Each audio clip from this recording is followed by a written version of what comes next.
കാർവാറിൽ നിന്ന് അർജുൻ്റെ മൃതദേഹവുമായി ആംബുലൻസ് കോഴിക്കോടേക്ക് തിരിച്ചു. DNA പരിശോധനാ ഫലം പോസിറ്റീവായതോടെയാണ് മൃതദേഹം കൈമാറിയത്. കോഴിക്കോട് ജില്ലാ അതിർത്തിയിൽ മന്ത്രി AK ശശീന്ദ്രൻ്റെ നേതൃത്വത്തിൽ മൃതദേഹം ഏറ്റുവാങ്ങി വീട്ടിലെത്തിക്കും. കാർവാർ മെഡിക്കൽ കോളേജ് ആശുപത്രി മോർച്ചറിയിൽ നിന്ന് വൈകുന്നേരം 6:15 മൃതദേഹം വഹിച്ചുകൊണ്ടുള്ള ആംബുലൻസ് കോഴിക്കോടേക്ക് പുറപ്പെട്ടത്. 2 മണിയോടെ എത്തിയ ആദ്യ DNA പരിശോധനാ ഫലം തന്നെ പോസിറ്റീവായി.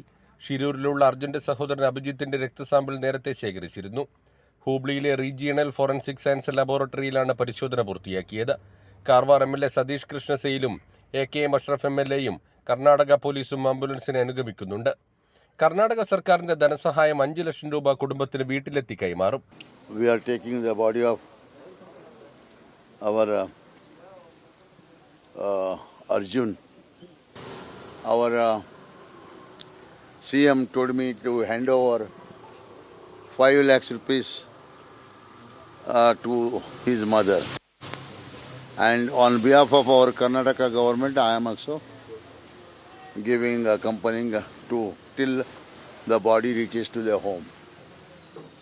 And we will deliver the 5 lakhs rupees and we'll give the condolence from our state.